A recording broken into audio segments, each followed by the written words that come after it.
Because of you, the people of Ghana can today celebrate the fact that we have made history by electing our first woman as Vice President.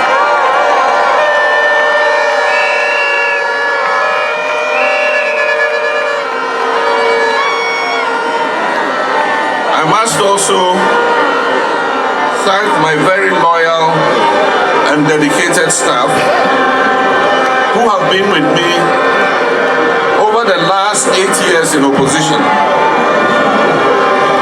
for the sacrifice and hard work they have put into this endeavor.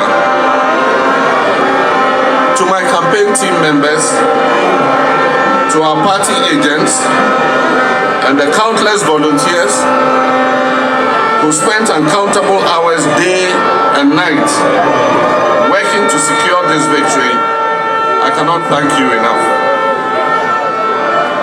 To our Council of Elders, the gallant leadership of the National Democratic Congress, led by Chairman Johnson Asiedu Ketia,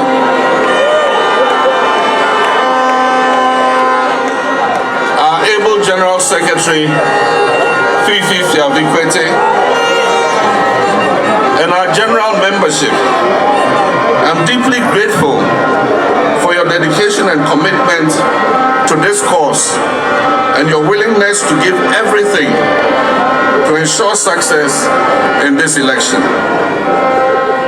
To all the religious leaders who prayed for me, and there are too many to mention, at the appropriate time I'll acknowledge them individually. To all the religious leaders who prayed for me, to all the prophets who prophesied my victory,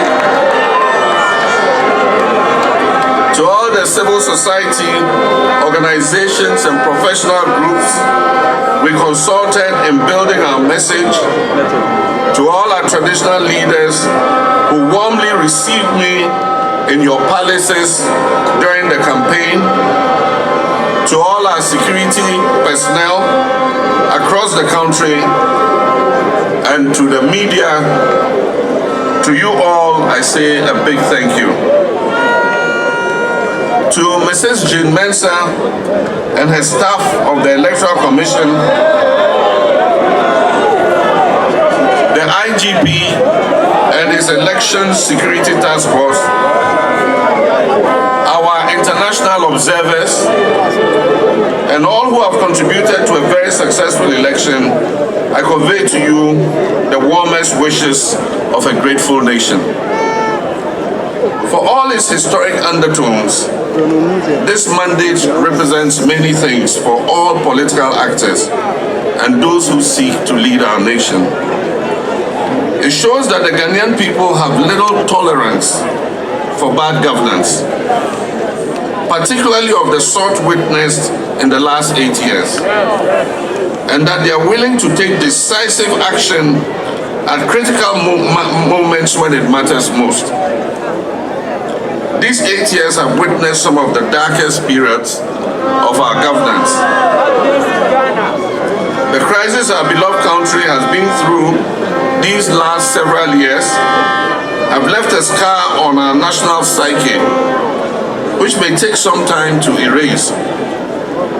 This mandate also serves as a constant reminder of what fate awaits us if we fail to meet the aspirations of our people and govern with arrogance. My brothers and sisters, there is much to do to salvage our country and reset it. It would have to start with a reset of the relationship between citizens and elected officials. We must never forget that the people of Ghana have chosen us to represent their wishes and their best interest. It is the reason we would be initiating important governance reforms and sometimes initiate severe measures in the next 4 years to reset our nation and bring it back on track as the Black Star of Africa.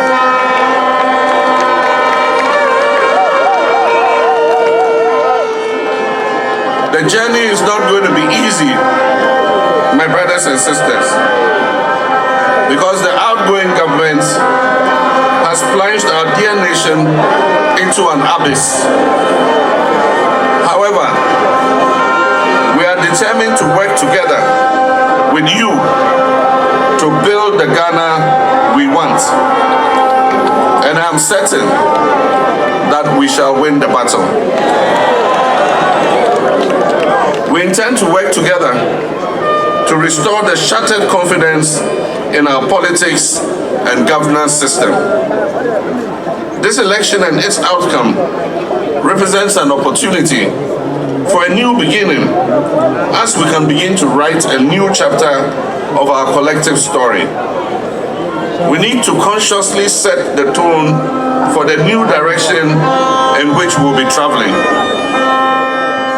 My brothers and sisters, I want those words, my brothers and sisters, to be a reminder to all of you, a reminder to me, and to every individual who has just been elected or re-elected, that no matter what office you hold, no matter what your political affiliation is or has been in the past, the one thing we share in common is the nation Ghana. And it is that we want a much better Ghana. We want a Ghana that works for everybody and not just a few people. We want a Ghana that considers the well-being of all her citizens and affords them each the ability to live a life of dignity, a life of limitless opportunity.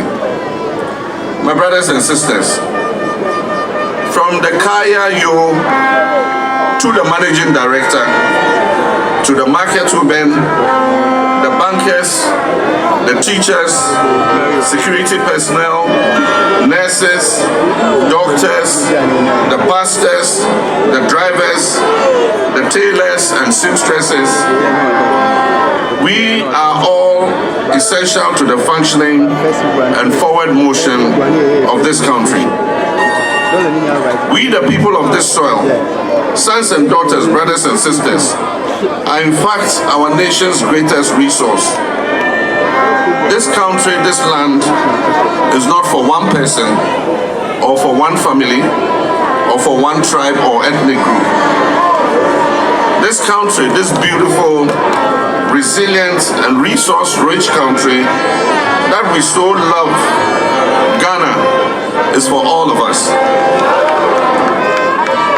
This is our home, but it is not enough to just be born here and to die here. We must also be able to live here with satisfaction.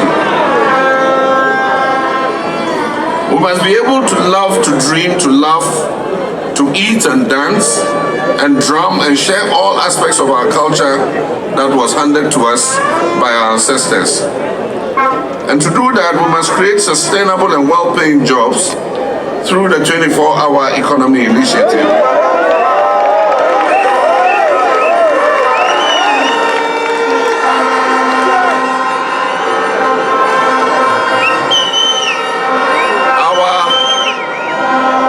Our most basic needs must be met. Affordable housing and healthcare, food and clean water, safe work and fair wages.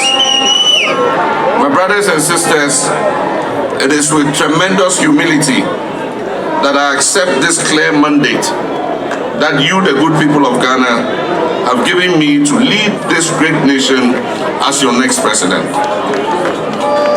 Every vote that was cast in this election carried the same weight. Every vote also carried a hope in the future of our country. I promise you that I will assemble and lead a government that will carry the weight of those hopes and dreams, whether you voted for me or not, because every victory is a victory for the people, all of the people.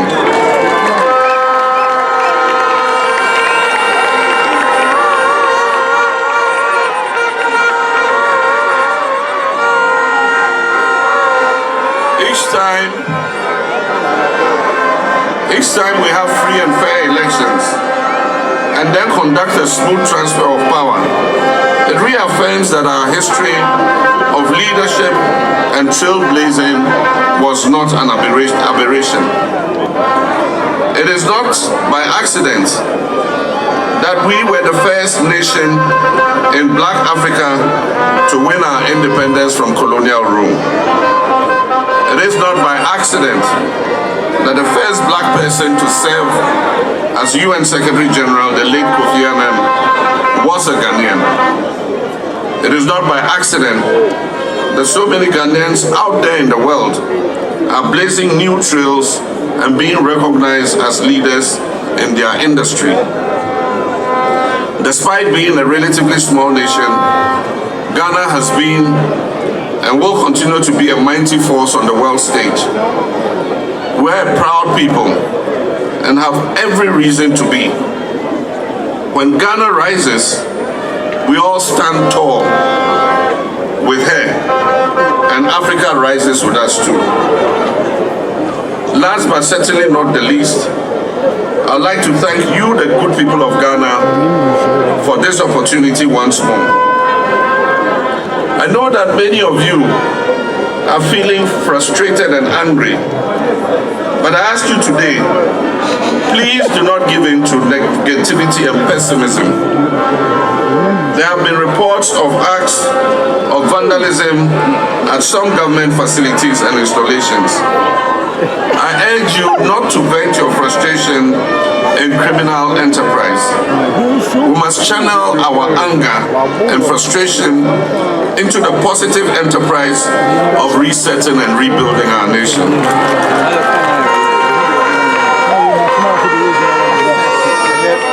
Let us be brief in our celebration, for the weight of office will be an onerous one. Expectations of Ghanaians are very high, and we cannot afford to fail them. Let us maintain and even magnify this joy and positivity that we feel. We have arrived at this moment because so many of you believed that change was possible. And now we know that not only is change possible, but it is also already in process. Let us continue to believe that we are already moving towards the Ghana we want, the Ghana of our hopes and dreams. And in this Ghana where we have turned a new chapter and are setting a new tone, our best days are not behind us. My brothers and sisters, our best days are ahead of us. Forward ever, backwards never. May God bless you.